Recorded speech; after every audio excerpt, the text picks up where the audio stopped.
I would like to start today with a land acknowledgement.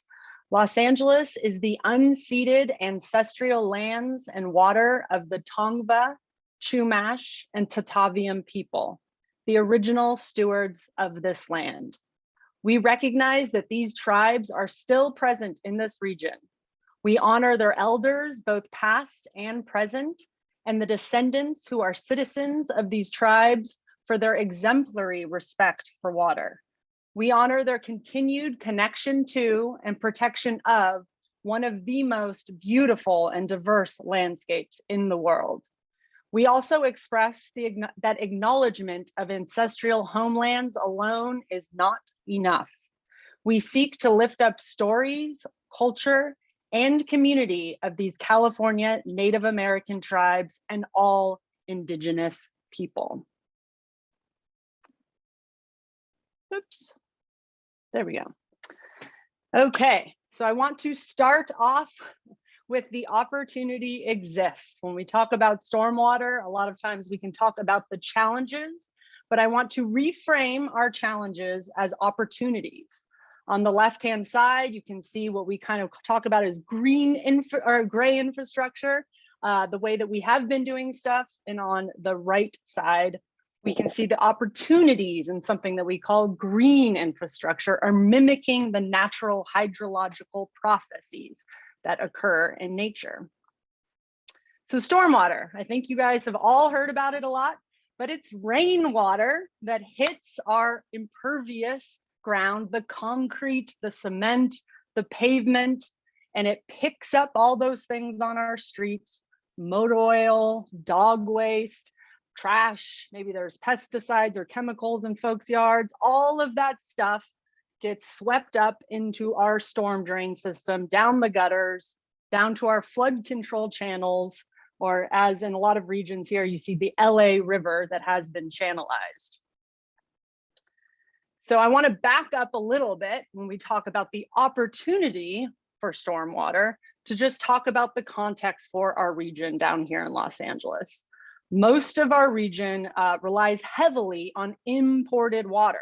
So that's water we are taking from other places, other ecosystems, other communities. And this has been happening for a long time. And everyone's mix is a little different depending where you are in the county, but the city of Los Angeles imports about 90% of their water. So the first aqueduct that we created was William Mulholland in the Eastern Sierras in the Owens Valley. And that's about 110 years old now. And we have been, that day that the aqueduct opened, his famous words, "There it is, take it," and we have been taking it ever since. There is also the Colorado River, which has been in the news quite a bit recently. The Colorado River Compact was signed in 1922, dividing the allocations of this water between 7 states and Mexico. For a long time, not everyone took their share of that water, but now the impacts of everyone wanting their share and the decreased water flowing through that system, as we've been seeing, is creating quite a problem. And the water has not been flowing to its terminus in Mexico for a long time now. And when it does, it's just barely a trickle, having intense ramifications for those communities and that ecosystem. The third place is the State Water Project, or the California Aqueduct, and that is from the Sacramento-San Joaquin Delta. I think it's also an interesting thing to note about this, that moving this water through the State Water Project over the Tehachapi Mountains, I don't know if any of you have ever tried to carry water, but it's very heavy, is the single largest user of energy in the state of California at about 20%. And here is just, it's been, all of these stories of all of these systems have been in the news a lot lately. And I think in the flood of, disaster fatigue that we're all going through right now, it's kind of hard to even discern that these are separate systems all having similar, but their own stress, right? So all this imported water systems are under stress. Climate change has changed the game. Here is a picture of Lake Oroville, which is a reservoir for the State Water Project. And one thing to keep in mind, again, in this moment, is this should be the height of the snowpack, of our water accounts, that the snowpack comes in the winter in the Eastern Sierras and the Colorado Rockies. It's stored there and then it melts in the summer months. And we use that for our surface water through these reservoirs, through the aqueducts into our homes. But right now, they're all drastically decreased. And this is when they should be the height. So this is as you've been seeing all these alarm bells ringing with restrictions coming down, and for good reason. This article is also showing that there has been consumption increase of 18%. Now, why is that? Well, also climate change. If all of our yards are extra dry, people are probably using more water than they would in years past. Here's another one of the snowpack, right? So in November, it was really dry. In January, we got this intense snow, and people were celebrating, right? The snowpack was over the 100% of what we would want it to be. And then quickly, with that heat, the water is evaporating quickly. The evaporative demand, they call it, the atmosphere is hotter, the soil is drier. It is creating a problem. This is from the Department of Water Resources, just posted this a couple days ago, and it was talking about the March temperatures were 3.6 degrees Fahrenheit above average. So the precip was falling as rain more than snow. What's also interesting to note is that all the climate modeling shows that we will still get the same amount of precip, but it's more likely to be rain in these faster, flashier storms and less likely to snow. And that has a lot to do with why we should care about stormwater. All right, and I also want to just take 1 second to talk about the water energy nexus. I mentioned it earlier, we're the single largest user of energy in the state of California, is moving that water from the State Water Project over the Tehachapi Mountains into the LA basin. But this other impact is now occurring too. You may see these campaigns, they're kind of all over the place, and I'm curious if people have noticed, but the Keep It Golden California campaign, or the flex alerts to power down between 4 and 9. So as the drought is moving forward and the subsequent low reservoirs, that has decreased our hydroelectric power, right? So it's erased several thousand megawatts of carbon-free electricity from our system. So that's a problem. Last year, they shut down Lake Oroville because it was too low, and it was, it's a massive hydroelectric plant. And it was the first time that plant closed since it opened in 1968. So I say all this to remember that saving water is saving energy, and all of these systems are inextricably linked and connected to one another. So all that intense news, but the problem is the solution. When it rains just 1 inch in Los Angeles, that equals 3.8 billion gallons of polluted water we send out to the ocean. About 10 billion gallons in a typical rainstorm we send polluted out to the ocean. So it's like, wait a minute here.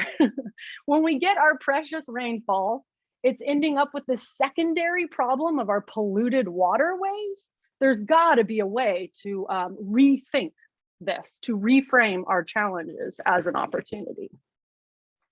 There was a report that just came out from the Pacific Institute just last month, and it's pretty exciting. Some of the data that the research showed that the potential in our region, the South Coast hydrologic region, has potential for stormwater capture ranging from 370,000 acre feet in a dry year, to 1.9 million acre feet in a wet year, right? So this untapped potential. They talk about other things like water efficiency and water reuse, but today we are talking about stormwater capture.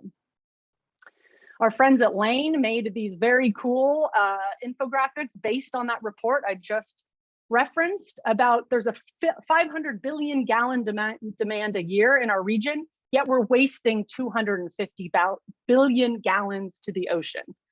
Also, LA County has 200 billion gallons of groundwater storage capacity. So again, let's rethink how we're doing things and what are the opportunities to capture rain where rain falls and use it to our benefit.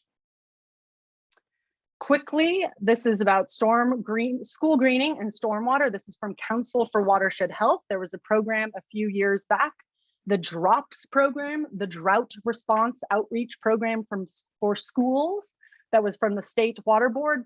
4 LAUSD schools got retrofitted. I'm going to just quickly show this kind of before of Northridge Middle School. In the resources I will share, there's a very cool story map where you can look at these images from Council for Watershed Health. And here's after: cooler landscapes, more permeable pavements, more trees, less heat for our students outside trying to play and recreate. I want to invite all of you to the Schools and Stormwater Symposium that we are having next week. You can sign up here at this bit.ly Schools Stormwater Address. We are doing this in partnership with Council for Watershed Health, Day One, Heal the Bay, and Melina, who all, I think, reps from all of those organizations are here with us today. Please join us. Okay, so now I also want to talk quickly about the MS4 permit. So this one's a mouthful. The Municipal Separate Storm Sewer System 4 permit, right? So this regulates the release of polluted stormwater and dry weather runoff. Remember, when it's not raining and sprinklers overspraying, you're hosing off your driveway, and that's creating that same phenomena of water picking up pollutants and ending up in our waterways. So it regulates that from city and county owned storm drains into our waterways. The permit's set to limit the amount of pollutants that can be released from storm drains into bodies of water. One of the resources I added is this great article from Heal the Bay, and Annalisa Moe there says, unfortunately, the water quality has stagnated and even gotten worse in some areas as our city and governments have fallen behind schedule. And yet there has been no penalties for their inaction. So they've been out of compliance with this. And this feeds into what we're going to talk about with the Safe Clean Water program. So what is the #1 source of pollution in our rivers, lakes, and oceans? It's the storm drains. It's the urban runoff. That thing that should be a resource is causing this problem, impacting our water quality in the region. And so here, another fun acronym for you, the NPDES, the National Pollutant Discharge Elimination System. So this is part of the Clean Water Act that was created in 1972. And that's how we get the MS4 permit, is through this program that's trying to address water pollution and improve water quality. Here's another graphic that Heal the Bay had that I thought was really great. And what we are regulating for is another fun acronym, our TMDLs, our total maximum daily loads. And they have this kind of thing here where you can see on the right-hand side, when you have too many of these pollutants, when you're exceeding that, the pollution that a water body can handle before it harms marine life or people get sick. So that's what the MS4 is trying to work on. That's what we are trying to achieve with water quality compliance, is making sure we don't exceed these TMDLs. So that takes us to the Safe Clean Water program. So this was approved by voters back in 2018 as Measure W. It has 3 important goals: to improve water quality, right? Like we were talking about with the MS4 and the TMDLs and all of that. 2, to increase local water supply. We were just showing we have all of this rain falling here that we are not utilizing. We have groundwater aquifers that we could be using to store as another kind of water savings account. And then this third benefit that's really exciting, but can sound vague, enhancing communities. So what do we mean by that? What are these community benefits? They can mean things like increased park space, more trees, more shade, more recreation opportunities. Here's a program, the Urban Orchard in Southgate, that the Trust for Public Land put through. And this is kind of hard to see, but we're going to drill into what some of this is, just to give you an idea, because I think when we talk about community benefits, it can sound a bit vague. So here are some little highlights of what will be in this new space. It's going to have a large constructed wetland. There's going to be a storm water infiltration gallery that will improve the water quality and clean the runoff. There's going to be this educational garden, fruit orchards, multi-use pathways with fitness equipment. There's even a Tongva-inspired nature-based playground. So pretty cool. There's also community buildings and community-based artwork. So, you know, thinking broadly of what these projects can be that can satisfy all of these things: water quality, water supply, and community benefits to improve where we live. Here's another rendering from that project, just to sort of get an idea of how cool these can look. Okay, so back to how the Safe Clean Water program works. It's about $285 million a year going into this fund to fund projects like I just showed you. Where are we getting this money from? It's a special parcel tax where people are getting taxed for 2.5 cents per square foot of concrete, asphalt, impermeable, impervious area on their property. And there are three major buckets, right? We have our regional program. That's the one the watershed coordinators that you'll get to talk to later work in. The cities, the municipalities are getting a chunk, and then 10% for the flood control district to run this program. So then that 50% breaks down, the one the watershed coordinators are working on, the regional breaks down a little further into infrastructure program, like that urban orchard project I just showed you. There's also something called the Technical Resource Program, or TRP. We'll talk about that in 1 second. And scientific studies. If you come to the school in stormwater, you will hear Ariel talk about a scientific study that Tree People got funded for to look at schools in LAUSD and see how we can do more stormwater projects there. So that's really exciting. Here's a breakdown of the regions about how much funding is going into the 9 separate watershed regions in our area. You can see the map here showing how it's been divvied up into the 9 regions, and each region has their own bucket of money. And it's different because, you know, there's just different population numbers in these areas, and there's different expanses or amount of hard surface concrete asphalt for people to get taxed on. And I want to point you all to go check out the Safe Clean Water LA.org website. That top tab there, you can see where it says committees. There'll be a drop-down menu, and it will show you all the various watershed area steering committees, or like we call them WASCs. And it'll show you when the meetings are, the agendas, the past meeting minutes, all of that stuff. So that's a great place to get information. I also highly encourage you to go check out the Safe Clean Water portal. So there's this map here, and you can look in your area and click on the little icons and see what kind of programs have been funded. They're all really different and diverse, and it can kind of give you an idea of projects that you might want to advocate for your community or get involved with. And you can also see the scope and scale of what kind of things are getting funded with this program. There's also, if you're into maps, I love maps. There's some really fun stuff to play with here on the spatial data library, where you can, you know, select different layers. You can look at groundwater basins or where the stormwater channels flow, different projects, all of this stuff. So that's pretty fun. Impaired streams, which has been exceeding, you know, the out of compliance with their MS4 permit. All of that stuff is on there. So check that out.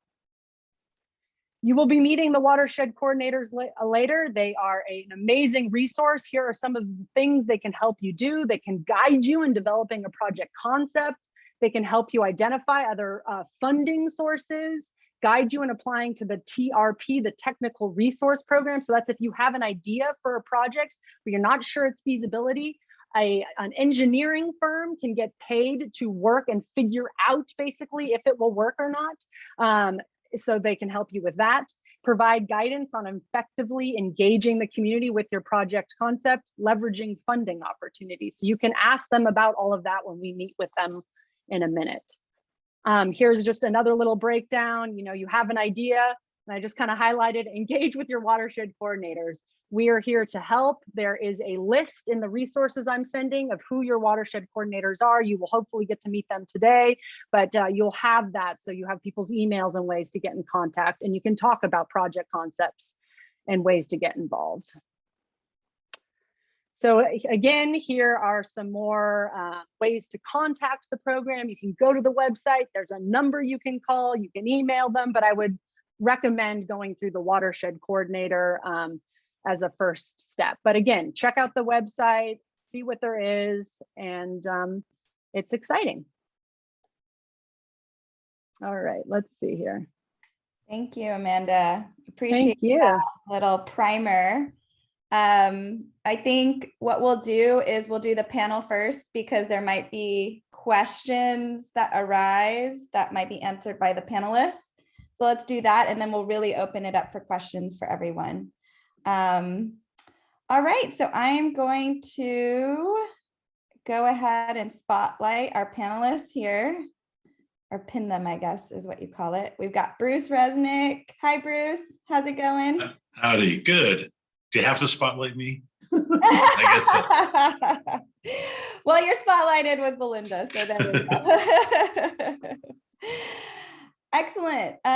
So I'm going to ask you guys to start off. I'm going to ask kind of a deep question, but what in your mind, your heart, your body, and your soul brought you to this water world and this water work? We'll start with you, Belinda. Great. Well, first of all, thank you for such an inspiring summary of the Safe Clean Water Program. And I love your enthusiasm. And that's one of the things that I feel that is really important to this work, is that we have to bring passion to it.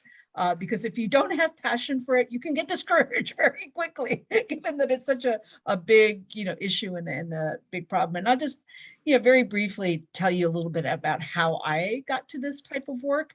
My background came from a very, government related processing background that started with the Department of Rehabilitation. I work in the state prison systems, EDD, and oh my God. And so when an opportunity came up to work for one of the state conservancies, Santa Monica Mountains Conservancy in particular, I jumped on it.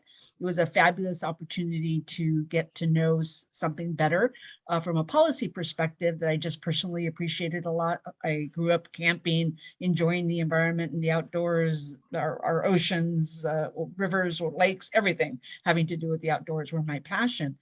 And in working for the Santa Monica Mountains Conservancy, I really developed a deep appreciation for, some of the policy issues that go into decision making. And then when I went to the Rivers and Mountains Conservancy, it was a real eye opener for me, because that conservancy was the first one in the state that actually had an integrated mission.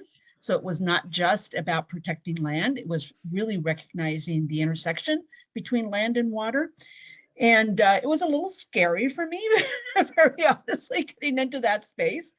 In particular, for those of you that may be familiar with, the politics of the San Gabriel Valley and the gateway cities, very, very different from the West Side. And I have always lived on the East Side, but worked on the West Side for a lot of my early environmental career. So, I actually think that the values that I had to deal with in terms of, the local concerns about water supply, water quality, and the intersection with, increasing recreation, saving more land, we were able to, I think, do a 180 with local government there in terms of really understanding what the issues were that they were concerned about. And education about the opportunities for merging policy objectives when it came to land preservation and water quality and water supply. So it was the first conservancy that actually had water district members on the board. And that was a real eye opener from, working strictly with, folks that were more, focused on the environmental issues. And I really believe that it was just such an aha moment for myself, kind of putting all the pieces together. I've always had an appreciation for the water systems in Greater LA County, but really understanding, this is a very bad example, but I'll just share it anyway. When I was with the Rivers and Mountains Conservancy, our offices are at the top of the water, not the top of the watershed, but at the gateway to the San Gabriel Mountains, and the San Gabriel River ran right adjacent to our office space. I'd say probably 20% of the time there was actual water in the river, and it had to do mostly not with rain, but actually water supply issues where they had to release from the dams in order to, replenish the aquifers. And so we used to always try to time our visits from state grant granting agencies so that they could come when the river was flowing. And, it's a real challenge, in our water systems here in Southern California in particular. We're not like Northern California. We don't have free flowing rivers, most of the time. So, and, clearly now with climate change, that's also happening in Northern California. So my passion for all this work, I'll just end with saying, actually was solidified with the Integrated Regional Water Management Program, where we really fought hard to make sure that we got funding for the entire LA County region. We were very fortunate that the Upper San Gabriel and Rio Hondo initially got funding. But we said, well, it doesn't make any sense for us to get funding and not the rest of the county, because we're all part of, a great basin that we have to, acknowledge and work collaboratively in. So we were able to be successful with some of the testimony that we provided very early on in the IRWIM program. The Greater LA County Integrated Regional Water Management Plan was adopted. So that's just kind of where my passion comes from. And I really, appreciate the opportunity to actually learn from all of you, because I think each of you that are part of this work, has your own knowledge and experiences that you're bringing to the table. And we all need to learn from each other in that space. Absolutely. Thank you, Belinda, for sharing. Bruce, you want to go? Sure. So, my background, maybe not that dissimilar in that, was a little bit, I wouldn't say circuitous, because my entire career has been pretty much in the environmental movement, but growing up, and I grew up in the Valley. I'm a LA native, a Valley boy, in the San Fernando Valley, the other Valley, Belinda. And really grew up in a fairly in a progressive household, and always knew I wanted to be an attorney, and I always knew I wanted to be a do-gooder attorney. And what that was going to take, what form, didn't mean as much to me. I care deeply about civil rights and children's advocacy, women's rights, and LGBTQ and environmental and all of it. To me, it's all sort of part of the same fight. And like I think a lot of people in their careers, somewhat as happenstance. I went down to law school in San Diego. It had a very, very strong environmental program. It had a clinic. I gravitated toward that. My first clients that we were representing while I was at the clinic was Environmental Health Coalition on environmental justice issues related to the port and pollution in Barrio Logan.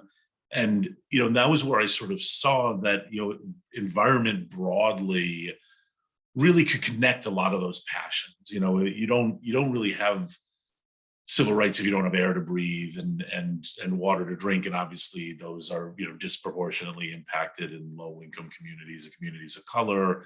It's children's advocacy, because if you don't have a future for your kids, you're really not doing much around children's advocacy. So I just could kind of put it all together.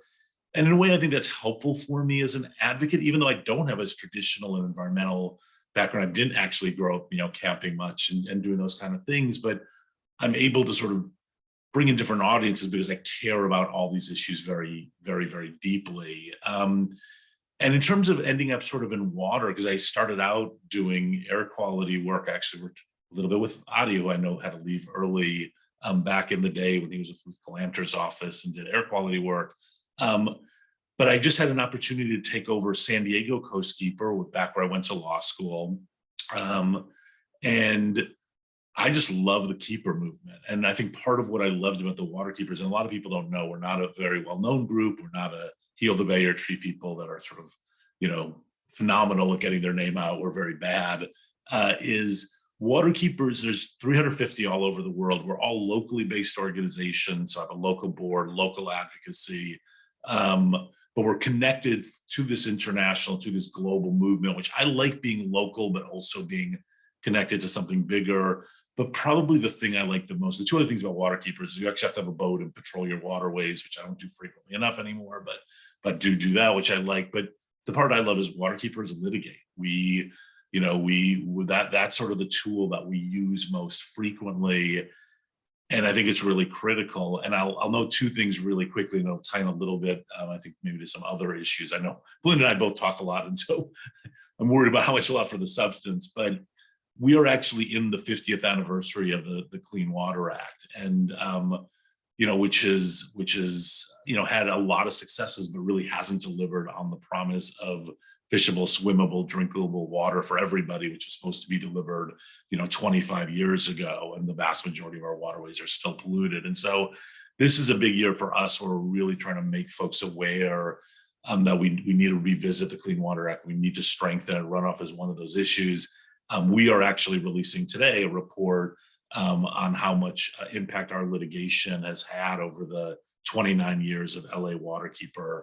And part of it was actually, and we'll get to this in a second, driving what became Measure W. So I will leave it at that. I could go on more and more as always, but let's get to sort of the substance. Yeah, you guys are such a wealth of knowledge. So I think it's appreciated. And, as someone that honestly didn't get involved until last year, I think it's really important to hear about the journey because, I won't speak for our groups, but a lot of us don't come from this world, and we are trying to navigate how to enter it and feel like we have the expertise to, because we do, right? We represent our communities. And so can you share a bit? I think it's important before we go into the very specific ways for community to be involved and community groups to be involved, to talk a little bit about the history and be honest and upfront about that history.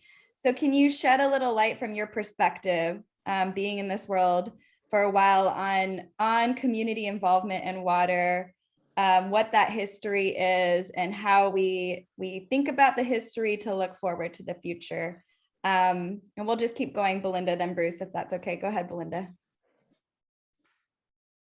Oh, you're on mute. Sorry about It always that. has to happen at least once. I know, always, right? As you're ready to jump in. So the issue with community engagement in my, past experience with Nature for All, where we had very deep programs that were community-based and engagement related to preservation of the San Gabriel Mountains, and adding the water component to that engagement at a time when we were prepping for Measure W, wanted to make sure that we had, in particular, the support of the Spanish-speaking community that we worked with very closely on policy issues related to the San Gabriels. I'll just say it was very challenging, and Omar Gomez, who was the program manager that I think many of you know, it really said, it was a difficult concept to communicate to the Spanish-speaking community. There was, because it was so complex, and the issues needed to really be broken down and clarified and really addressed in a different way from the straightforward, hey, we want you to support policy objectives that are related to protection of the San Gabriels. That's a very straightforward issue to convey. And one of the real methods that ended up working the best, which I think many of you have experienced in the past, is tours. Let's go see where this actually works, and place-based information that showed where stormwater capture and treatment integrated with community benefits really resonated. So that turned out to, I think, be the turning point where many of the promatadoras that we worked with then were able to convey that information and spread the word, to other groups. So I think that having that one-on-one dialogue is so critically important with a lot of our community members, so that they can, really break down and understand the concepts here. It was challenging at first, but I really think that it evolved to the point where there was just some real champions that developed in support of water quality and water supply issues. And I think that this is that's an approach that seemed to work really, really well. So I'll just stop there and let Bruce chime in. Yeah, and I would say, historically there hasn't, I mean, I agree. I think historically there just has not been a lot of community engagement in stormwater issues for some of the reasons pointed out. I mean, I think there's a few exceptions here and there on very specific things.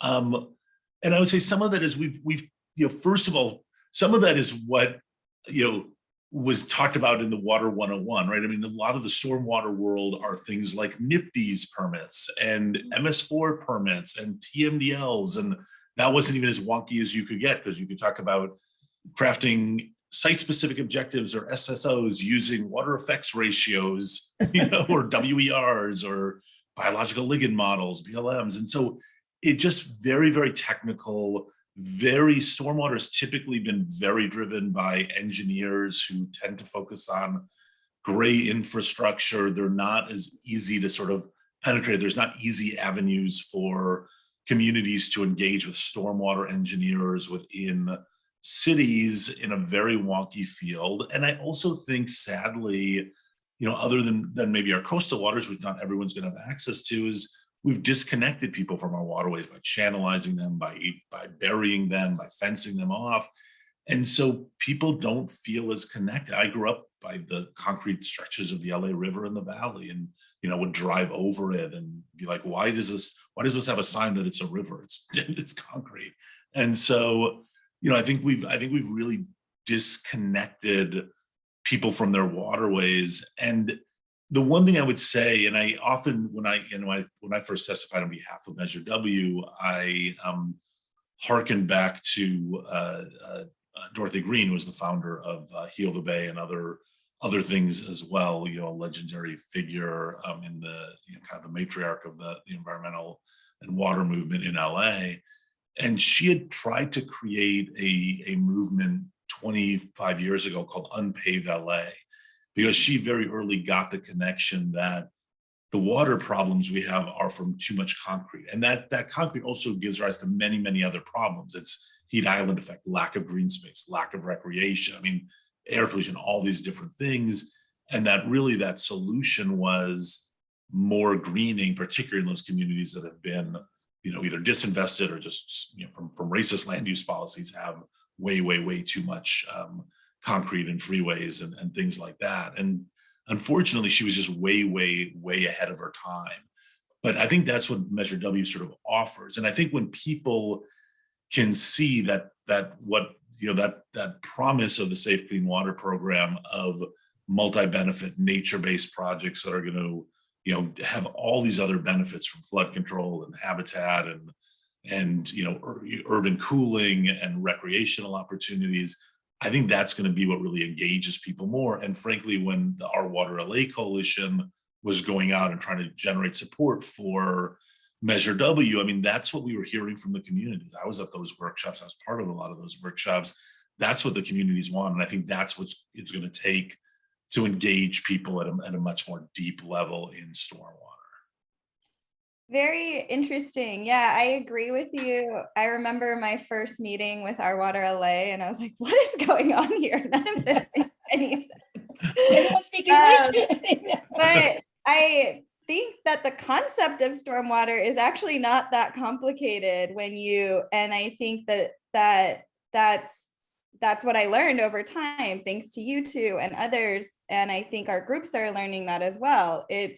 There are a lot of complicated components about it, but the concept itself to me is pretty basic. And I think that's the question, is community can be connected, right, back into this system. And I think there are situations now where that's happening, pathways, Safe Clean Water program, but also there are still challenges. So let's first talk about how, our community-based orgs and community can get involved. And you can share Safe Clean Water or other ways as well, because you both are so connected in many different pathways. But I think very specific ways would be helpful right now. And then we can go into some of the challenges and how we navigate those together as a community.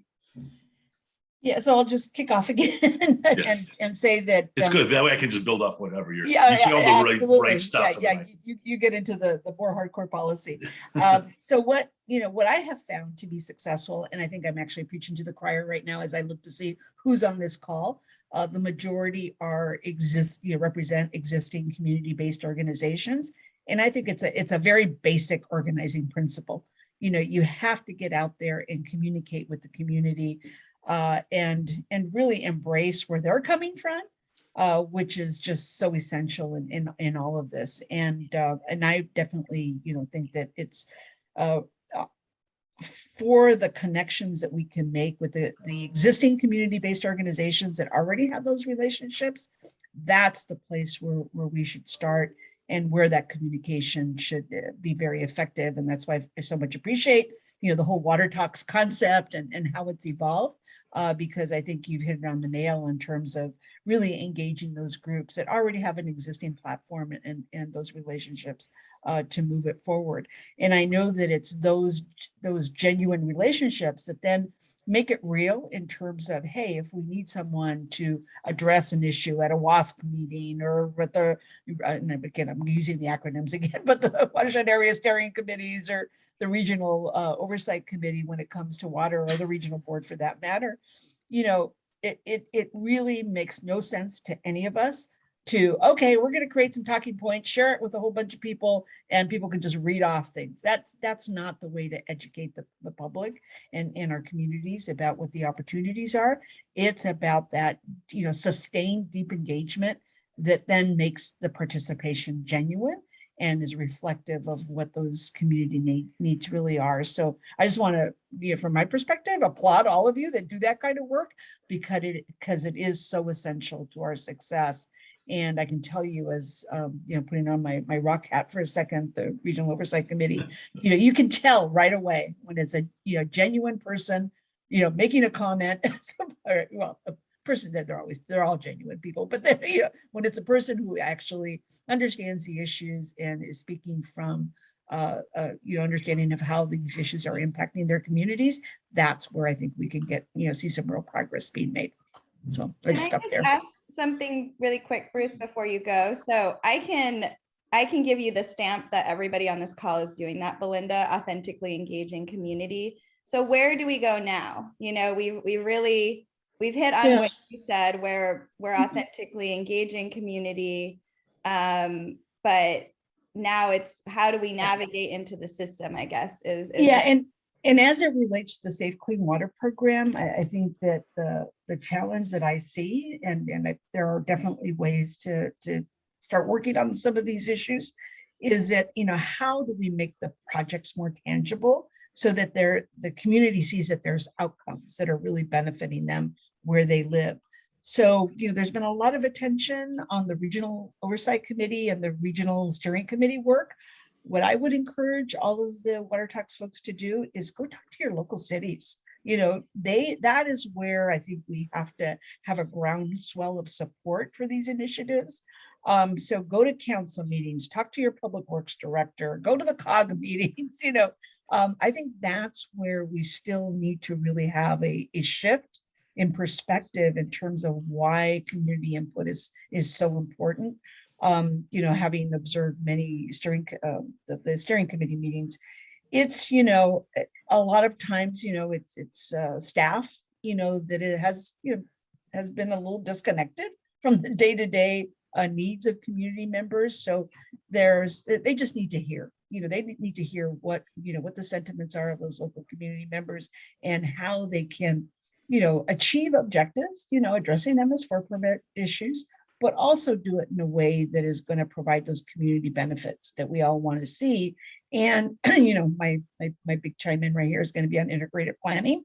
How do we get, local city planners to also think about that, is how am I addressing in the stormwater project that I know I need to get done, a park needs, how does it relate to transit? How does it relate to housing? Other local community needs. So I think that the more that we can get this messaging out about, really impacting local land use development, the better off we're all going to be. I mean, at the regional level, it's absolutely important. And I think we've made a great impact there. One of the challenges, as we all know, is that the money's getting spent fast. So regional, funding is going to take a long time to come about. And there's also an issue that we have to address, and I don't want to get into the weeds about, but how regional impact is perceived, and the fact that we really need to look at aggregating community projects to look at the regional benefits, because otherwise some of these smaller sized community benefit projects may not get a chance to compete on the regional project scope. So I know way too much information, but I'll stop there. No, I think that's helpful. The specifics are really helpful. Thank you, Belinda. Go ahead, Bruce. Excellent. Well, Belinda stole what I was going to say. So thanks, Belinda. Yes, boss. Yeah. So I was going to kind of break it into three areas. One is sort of trying to drive the right kind of projects from the inception. The other is sort of to weigh in on the projects that are already happening. And then third is sort of other areas. And in terms of driving the projects that are happening, and as I said, some of the challenges are, really cultural and institutional. Still a lot of the people at these cities, they think of gray infrastructure, they've got compliance in mind, and they're not kind of thinking of the community, kinds of projects. And frankly, the scoring criteria isn't strong enough to really push them in that direction. And really, you're not, the public isn't going to necessarily influence a stormwater manager at a city, but the public can influence an elected representative who can influence a stormwater manager. So I just wholeheartedly endorse what Belinda was saying. I think go to your cities, talk about you voted for this thinking it was going to be community benefits and more nature and more green space, and we're just not seeing enough of it in measure, in the Safe Clean Water program. We're actually going to be putting a report out later this year that highlights that it's very little new green space. And so I think that's one way, obviously. Another way is, there are projects that move. This is harder to track. And obviously the watershed corridors are a great resource, but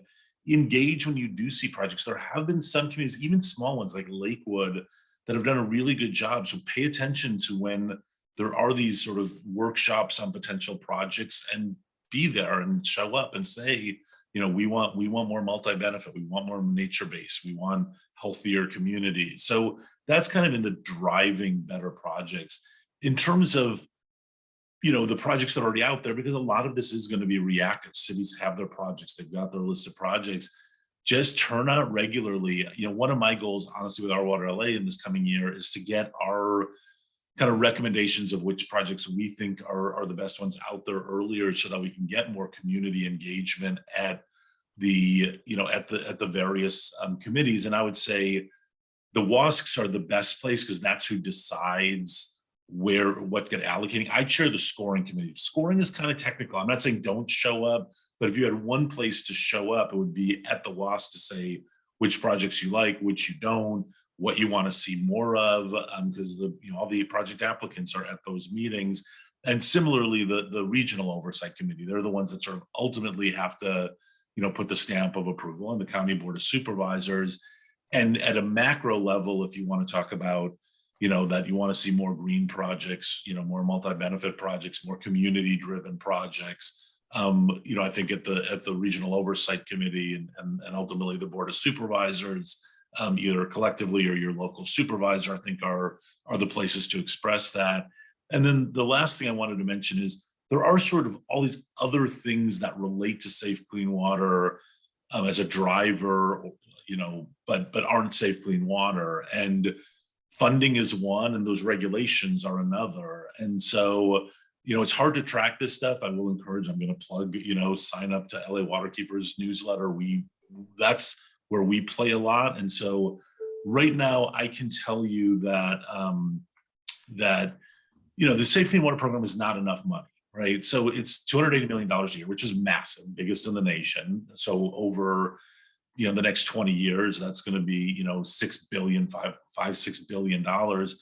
The estimated need for these projects is over between 20 and 30 billion. And so right now, LA Waterkeeper has been working with a coalition led by Lane, which, by the way, I have to beg out early because I'm going to the Lane luncheon today. But Lane has been leading an effort to get 1.5 billion in the state budget for local water projects, including local stormwater projects that would augment something like Safe Clean Water from the state budget surplus. They're going to be putting out a petition today at some point. So we're going to certainly be pushing that out on our socials and on our newsletters, but also you can just follow Lane directly. And the regional water boards are a really important place to engage, and it's very hard to get community engagement. And we're the ones that are probably the best, us and Heal the Bay, at kind of those opportunities.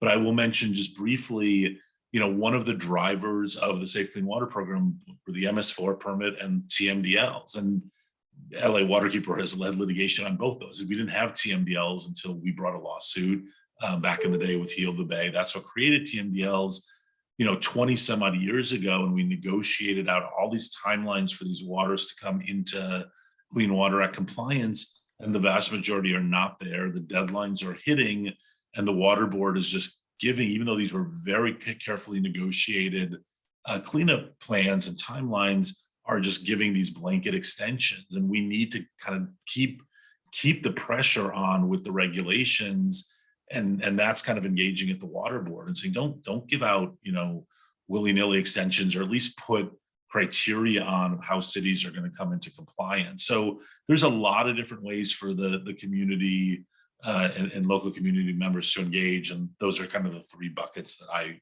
thought of. That's super helpful. If anybody is getting lost in the word soup, don't worry, I am too. We're going to send out a glossary, and this is recorded, so you can go back, but can't say enough about groups like LA Waterkeeper that are tracking all these things to help us kind of navigate the system. And I think that's a great way to kind of get connected. So I definitely want to make sure we have enough time for folks in the audience to ask questions. I've got more if we need them, but do folks have questions? Go ahead and raise your hand, and then we can go one by one, or share in the chat. I see some comments in the chat. Thank you all for sharing. But does anybody have questions for Belinda or Bruce, or else I will continue and ask a couple more. I overwhelmed everybody with TMDL and MS4 NIPT's talk. Yeah, Amanda already told us what a TMDL was. We're with you. So cleanup plan is the easiest way to think. Cleanup plan for polluted waterways, easiest way to think. So I have a question for both of you, which is, when the legislation was created, what did you think you guys meant by nature-based plan? Because I hear the word nature and I think of things like creeks and rivers and ecosystems and trees. And that's not at all what I think county sees it as. What do you guys see it as? I'm just trying to understand. Should we say with our order, you going first, Belinda? Yeah, I'm gonna, probably not be able to answer that question directly, Alina. It's, nature-based solutions is something that I would agree with you totally. What you just described is what we're trying to achieve.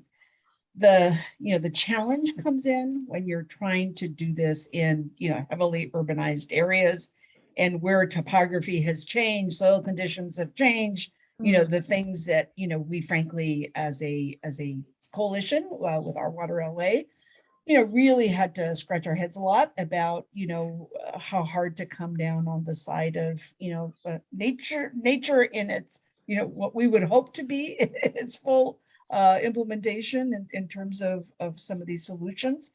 And, there definitely was a lot of give and take that we had to do in terms of negotiations with Public Works and with some of the other entities that were involved in this effort when the guidelines were being developed and all. And we had many sessions with a broad-based group of individuals that was called together to come up with those initial guidelines. So I think that the issue of how we do this in a built-out environment in terms of nature-based solutions is to, in some places we have to, quote, mimic nature. And that's the hard part of it. I mean, it's how do you do actual restoration of the LA River, which I know Bruce can talk about for eons. And it is just a real challenge in terms of how we do that in a really effective way. Frankly, you're blessed in the Santa Monica, Yes, of course. the upper Santa Monica watershed, that you have a different typography, in terms of the geography and the natural resources there versus, some of the work that we need to do, on the Rio Hondo, as an example. Where do we, put in, some of these nature-based solutions? And I think that the thing that I would like to see is better practices in the technical assistance realm, and also in the way that project scoring is done, so that we can see better nature-based, solutions adopted. Right now, in fact, one of the hearings I'm hoping to get some results from, is at the state level. Nature-based solutions is being seen as the major way to achieve, some of our our conservation goals, for the next 30 years. So anyway, I think that I'll let Bruce chime in now, but I would really appreciate being able to, implement the nature-based solutions in the way that you described. I just think it's going to be challenging in Of some course. places to be able to do that. Yeah, and just to add on, there's a good comment about these being indigenous practices originally, which is great. And I think one of the problems in the sausage making that was Safe Clean Water, and look, Safe Clean Water has had a lot of very positive impacts and a lot of exemplar projects. So I don't want to come off like I'm trashing, because I think it's done a lot of good, particularly on the water quality compliance, but I don't think it's sort of delivered on the promise of true multi-benefit. And one of the problems was the definition of nature-based kind of got conflated with nature mimicking. So nature-based was really meant to be using natural systems to treat and filter water. And that could be soils, it could be constructed wetlands, it could be the planting of bioswales with native vegetation. And so you're kind of naturally filtering. There's a lot of work, including great work by groups here, like people, whatever, that do a lot of nature mimicking. And so they may be mixing those kind of things of rain gardens with cisterns and things like that mimic Mother Nature, but it's not, fully nature-based. We're going to probably need all of it. Including we'll probably need some gray infrastructure in places where there's heavy flooding, and maybe diversions make the most sense. We just want to minimize that and really prioritize the nature-based where we can, nature mimicking where we can't, prioritize the nature-based, and and gray is sort of a last resort, but probably needed to some extent. But because the definitions got kind of conflated, it just makes it really messy. And so that's one of the things we're trying to fix, is if you made a great point. If you don't know what nature-based is, or the definition includes things that aren't really nature-based, it just makes everything else muddy, so to speak. Thank you, which is Bruce. natural. Appreciate that. I'm going to keep us moving. All right, Peter, do you want to ask a question? Yeah, thank you, Belinda and Bruce, for being here today.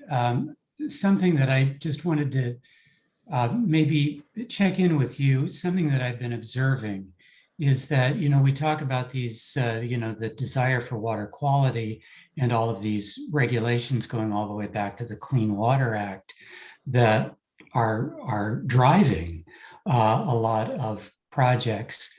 And it's been my observation that a lot of the projects that we've been seeing come through Safe Clean Water program were maybe designed 10 years ago or more before we actually created Measure W.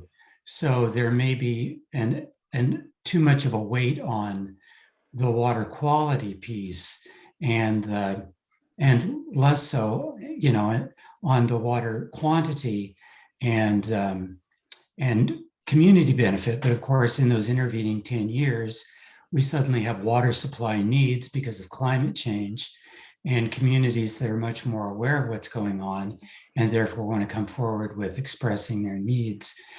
Are we in a situation where all the money is going to get spent on water quality, or do you think over time there's going to be an opportunity to get more into the multi-benefit opportunity?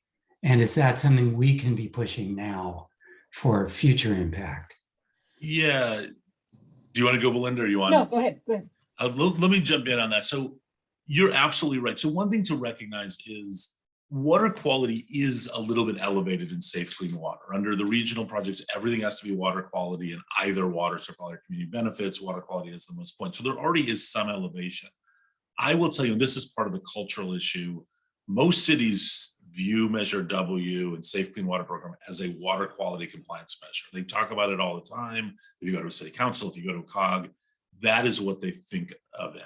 That is not what was promised to voters. And I remind them at every opportunity, that is not what people thought they were voting for. They thought they were voting for multi-benefit and drought relief and water security and green communities. And we did all the workshops, and usually they get a little embarrassed when we point that out, because they have to acknowledge that's the truth. So the sad reality is, you're right. The first, particularly the first couple rounds of funding were really dominated by water compliance, too many gray projects. And people don't realize in Safe Clean Water that you're not just funding 1 year of projects, it's up to 5 years. So in the WASC that I'm at, It wasn't that it was the $17 million. We were allocating up to, $85 million, per, for that first round. And so, the sad news is, yeah, a lot of that early money has been allocated for projects that are more water quality. That being said, one of the strategies of our Water LA was we wanted to make sure we got some exemplars in. That we did manage to get some that we could point to. Urban Orchard was pointed out, probably my single favorite project, but there's a number of others. So we have some exemplars we can point to that are more community driven, they're creating more green space, multi-benefit. I think your question though, I think it's an open question, because the good news is there aren't as many of these lists. Those projects that have been sitting on the shelf for a long time, they're mostly funded. And so we now have a better opportunity. And one of the reasons I'm happy that, the watershed coordinators are on board, although, 2 rounds too late, in my opinion, is there's no guarantee that cities that have this sort of cultural, bias toward gray infrastructure and compliance and thinking about the measure as a water quality measure are going to change. And so that's we're going back to the point Belinda made first, and I added, it's going to be up to us to say that isn't good enough. Like, okay, we funded what we funded, but the next rounds have to be community driven. They have to be multi-benefit. They have to be greening. So I think it's an open question, and it's up to the folks on the Zoom. Thank you, Bruce. Belinda, I'm sorry, I went first there, so Belinda. Yeah, I just real quick, I think that the scoring structure is actually one of the keys to turning that around, because right now you basically don't have to have a community investment element to a project in order to get to the 60 points. Mm-hmm. And so that's one of the things that we've, externally, our Water LA, I know, is very engaged on that issue to see if we can get that turned around in any way. And also, looking at other funding opportunities, because a lot of times, these projects, it's not just the Measure W money that they go after. They're going to be going after state funds, federal funds. And as most of those funding sources require that there be a multiple benefit to the project, I think we're going to see that change. But I totally agree. These first couple of rounds have been very difficult to deal with. So anyway. You're saying, Belinda, so the scoring committee is the one that's scoring projects, right? So I'm just kind of breaking it down a bit for everybody. Sure. And projects are basically presented, right, for funding. And the goals of this program are really about stormwater capture, greening, multi-benefit, community engagement.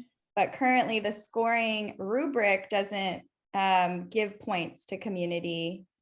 Right. Now I will, big caveat there. So there is the threshold, the 60-point threshold that you have to meet in order to move basically from the scoring committee to the WASC, to the Watershed Area Steering Committees. Once it gets to the WASC, there is absolutely no criteria that I know of that's been adopted by any of the WASC that says, you have to meet anything else. So essentially it becomes a discretionary action on the part of the WASC as to whether they are prioritizing multi-benefit projects that include a community investment element that is significant versus a project that maybe is, singularly focused or primarily focused on water quality. So it's those individual WASCs that make that decision. And that's one of the challenges that we see, is it until you can, address that issue in a way that, is going to basically allow more diverse and multi-benefit projects to make it, past that 60 points, then we have to educate. I think that's the other thing, is to, by exemplars, show that yes, you can meet your MS4 permit requirements and provide community investments and benefits. They're not mutually exclusive. And that's unfortunately what I think we've seen with this, not all of them, but, a significant number of the early projects. So, that's where I think education is so important with local municipalities, and because they're the ones that get together for some of these regional projects. You have, and unless it's City of LA, which is just huge, but in some of the other WASs, it's several cities getting together and coalescing their projects into something that's more regional.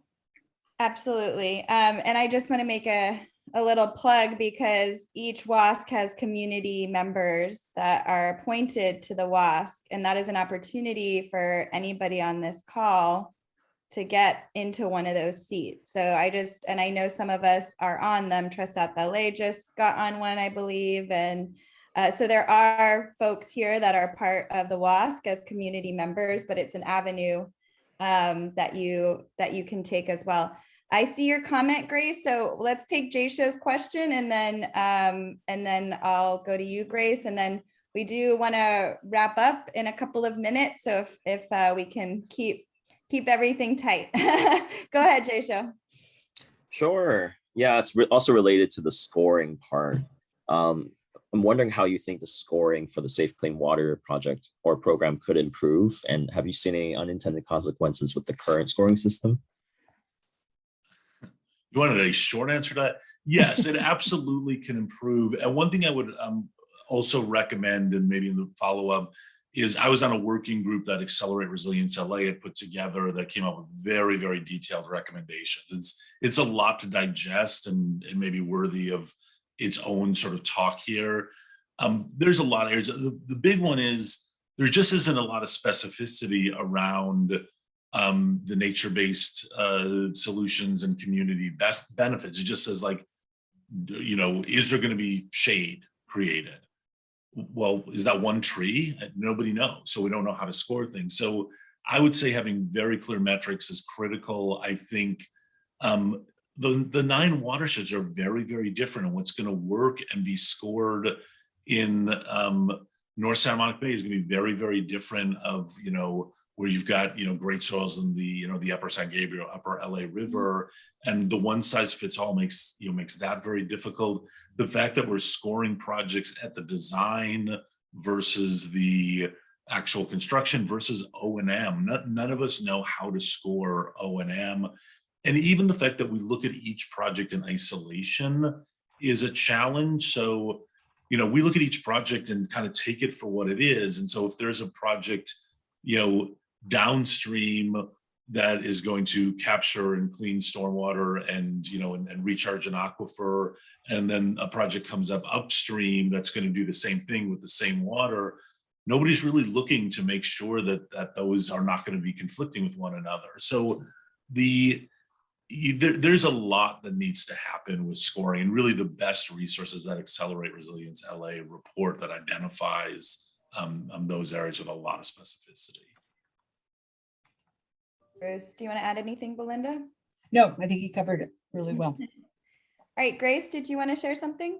Yeah, just really quick. One of the things that we did a few months ago, because we were facing a lot of what all of the watershed and WACs are dealing with, is, you know, all these large projects that were already on the shelf coming forward, which are very worthy projects and are regional and in nature and all that. So there's nothing wrong with that. But we went back and actually looked at the ordinance, the actual ordinance that the voters approved. And we have a slide that we created and start showing it now. And it's also part of our new strategic outreach and engagement plan, where it has the 6, I think it's 6, I don't have it right in front of me, of the key points that were voted on by the voters. And there is a very clear, and it's a really easy to read synopsis of the ordinance itself. And it reminds everybody about what we're supposed to do and what the WAS are supposed to do and what the whole program is supposed to do. And one of them is a balanced portfolio. It is very specific in the ordinance language that it has to have. They want to see small, medium, and large projects. And so that's just one of the reminders. There's other things, like it specifically says they want to see nature-based projects. They want, you know, there's a need to engage the municipalities because you need their support for these projects. I mean, it's very specific, and it even talks about, you know, MS4 permit projects. So just a reminder that, you know, as watershed coordinators, we all probably need to go back and look at that ordinance and just, you know, summarize the key points and put it in front of your, you know, we've put it in front of our WASC. We've met with our individual WASC members to get their feedback and to remind all of us what we're all here to do. So that's just my 2 cents. Thank you, Grace. No point. I think we'll get that slide, send it out to everybody after this. Appreciate it. All right, closing comments, Belinda and Bruce, before we wrap up here. I'd love to give you a chance to do that. So let's start with you, Belinda, and then we'll go to Bruce. Sure. Well, number one, just thank you for inviting me. I really appreciate the opportunity to talk about these issues and to see, old friends like Grace, and or not see her, but actually hear her voice, and some of the other community members that I know of, and some that I personally know.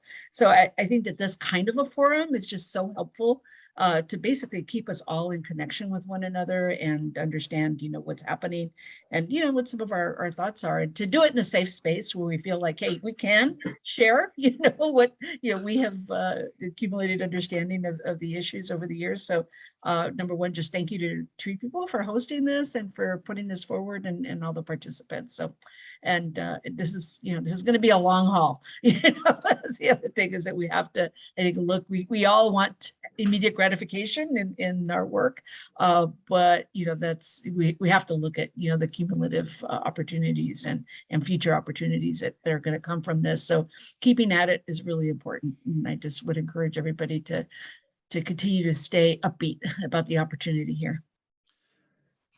Yeah, no, that sounds good. And I'm going to apologize up front that I'm going to have to jump and head downtown for a luncheon right after this. So I'm not going to be able to stick around for the rest of the discussion. But yeah, I mean, to me, what this highlighted is this is kind of the beginning of a discussion, because there's so much and so many ways to engage. And, like Belinda, I'm just thankful that you guys had and continue to have these talks, because they're, I don't want to make it sound too harsh, but there's a lot of sort of, inertia and entrenched and kind of business as usual and gray infrastructure thinking. And it's going to take a really coordinated, thoughtful effort to kind of break through and get the kind of community driven, the kind of nature-based, the kind of multi-benefit, the kind of different scale projects that we want to see from this program. And I look forward to working with all of you guys to make that a reality.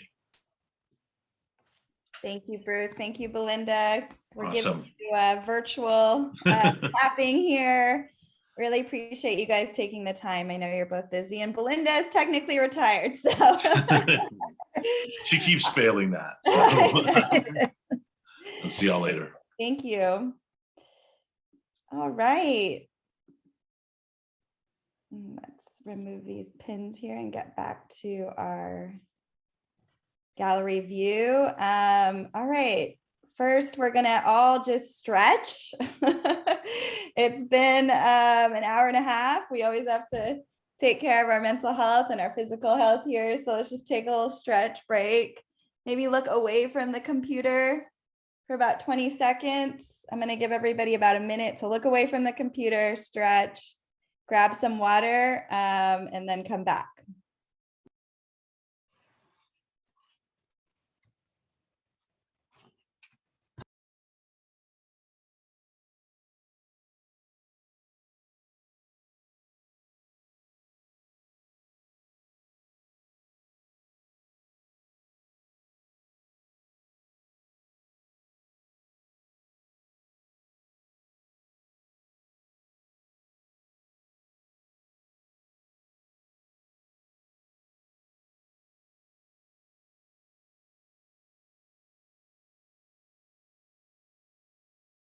All right, let's move on. We're now going to meet our watershed coordinators. And I know we have great watershed coordinators that have probably already know the groups in this Water Talks community, but this is further time for you to meet your watershed coordinators, have discussions around community engagement, community need, connect, or maybe have deeper conversations if you've already connected, so that we can keep this work going and supporting the needs of our communities. So I'm just going to share really quickly here the map of our different regions. So you can see up top, we've got the Santa Clara River, this huge region here, Upper LA River. We have to the right here, Upper San Gabriel River, Rio Hondo, Lower San Gabriel River, Lower LA River, the South Santa Monica Bay, the Central Santa Monica Bay, and the North Santa Monica Bay. So these are the different regions. And if you look here, we have the map of those regions and where each group in Water Talks fits in. And you can see that some of you are actually in multiple WASC regions. But you have probably one where you're more of in a region and one maybe you have one community. So what we're going to do is we're going to break out into the different watershed coordinator regions based on who's here today. So not every watershed coordinator is here, but the majority of them are. And then anybody else who doesn't have a watershed coordinator here, we're going to stay in the main room and kind of chat more and get deeper into community needs, community goals, and how we engage in this complicated system that we have here in LA. So I've created breakout rooms, and basically you go to the breakout room of your choosing. And what I'm going to do is share a little bit more about who's in what region so that you guys, if you are confused about where to go, I have a little table here. I'm wondering if I can put it in the chat. This will hopefully work. Let's see if it works. Right, so Upper LA River, that's Tree People, COFEM, Tres South LA, East Yards, Social Eco Education, and Watts. Central Santa Monica Bay, KYCC, Tree People, Watts, SJLI, South Santa Monica Bay, SJLI, Tree People, Watts, CBE, Social Eco Education, Lower LA River, East Yard, CBE, and COFEM. Upper San Gabriel River, Active SGV, as well as Rio Hondo, and Lower San Gabriel River, East Yards, COFEM, and Tree People. So take a look, head over. If you don't know how to do it, what you do is you click your breakout room and then you choose which room you want to go into. If you have questions, just come off mute and let me know and we can navigate you to your right place. So go for it. They should be open. Oh yeah, and where's Promesa on this? Apologies, Itzo. Did we get? Yes, and Promesa is Upper LA River. That's correct. And we'll make sure to update that on our list. Thanks, Itza. Hey, Ariel, I don't see a Rio Hondo breakout room. Is that true? Yes. Rio Hondo as well. Though what we'll do, I think, because I mean, I don't know if anyone's going to join me, but I'm here. I think we'll put you in the same, if you could go to the same breakout room as Upper San Gabriel, that'd be best, because Active SGV goes with all of yours. Sorry about that, Julie. No problem. And then, okay, so give it a second.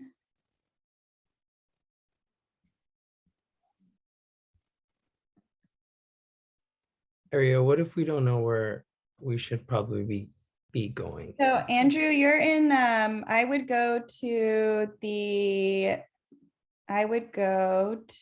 let me get you the right one. I would go to Lower San Gabriel River is where you should go. All right, sounds good. Thank you.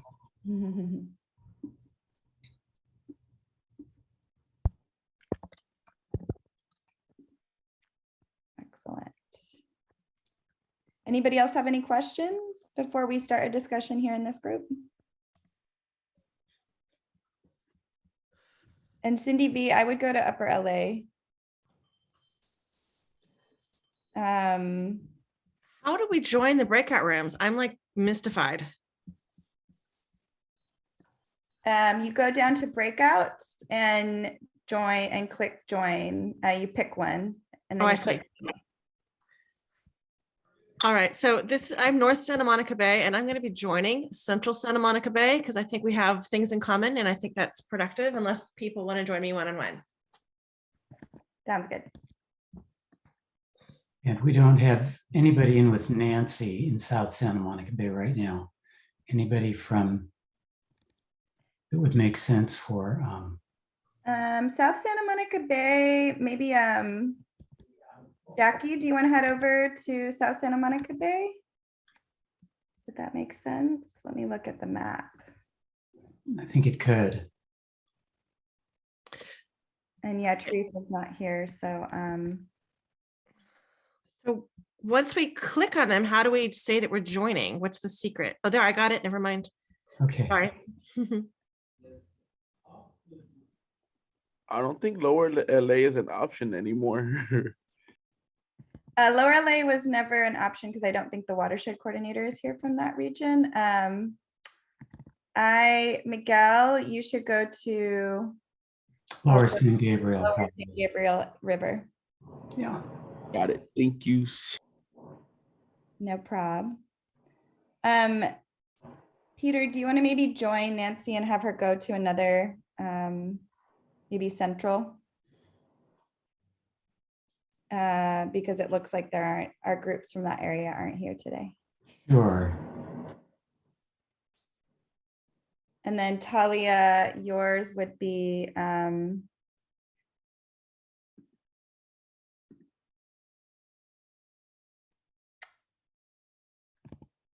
see, your area actually would have been that area.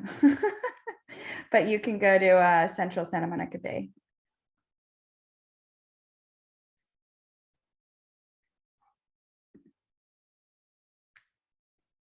And then the rest, it looks like mostly tree people here. So I think everybody can pick one. And I think that's a better option than having a discussion here. And Paula, I see your message. So I'm trying to get everybody out and then you and I can talk. And I think, okay.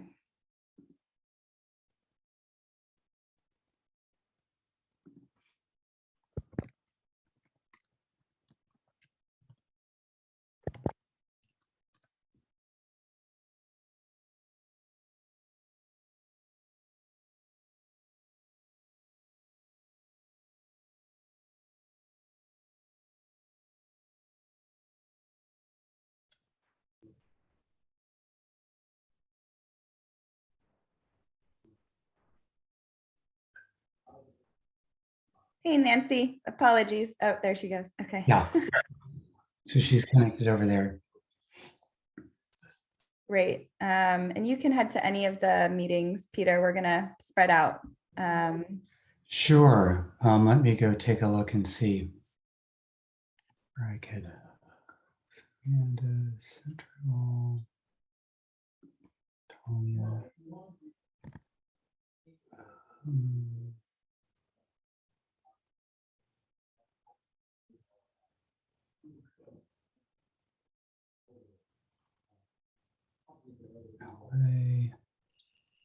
This is Grace. I'm sorry, but I have a board meeting, Gateway Water Management Authority, and I just got a call from my chair, and so I have to leave this meeting.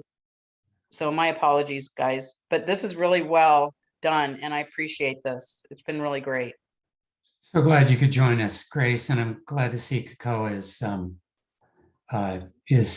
Still- here and staying as well. Okay, good. All Okay. right. Take care, everybody. Bye-bye. Take care. See you soon.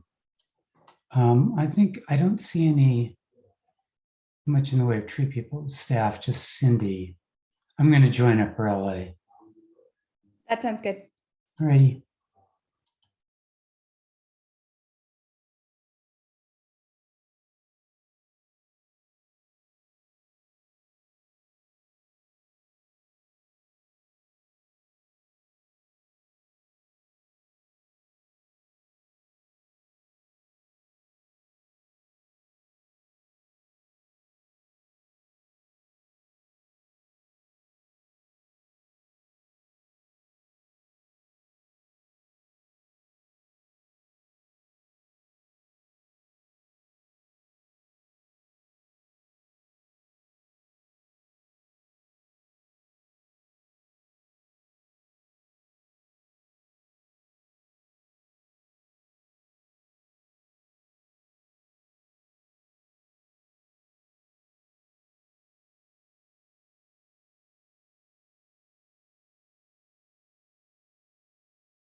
Howdy. Hey. Gonna wrap things up here. Time passes so quickly.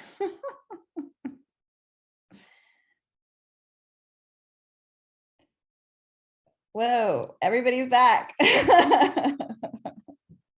Sorry, I'm still not used to Zoom. It's been 2 years and it's still jarring. All right, thank you all. I hope you had some time. I know it wasn't very long, but I hope you at least got to connect and maybe connect further so you can have deeper conversations with your watershed coordinators. I hope watershed coordinators, maybe you met some new folks in your region and got some new ideas on connecting. So at this portion where I just want to thank all the watershed coordinators for coming. Thank you for your work. We really appreciate you guys. You're doing the good work. And we're now going to close off the next part of the workshop to just our leadership group. So thank you all for coming. True People, you guys can go as well, unless you're part of Water Talks. And I hope you all have a lovely day. And thank you for joining us. But leadership. Thanks all. Yeah, of course. If leadership group, you can stay. We have a couple of things to cover. Well, thank you so much. Take care. Thank you, Kakao. Bye. Bye.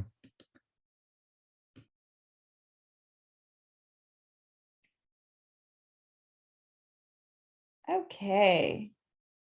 I think we lost more people than I initially thought we would. That's okay. We're going to be meeting soon-ish here. So I wanted to thank you all for coming on. I wanted to share that I did get some comments about the panel, and I wanted to open it up if folks want to share, or if we can wait. We have a meeting in next week where we can debrief. Or wait, no, because next week is the school greening event, so we were going to cancel that meeting. But I wanted to open up the space, get some feedback from you guys. I'm going to stop the recording.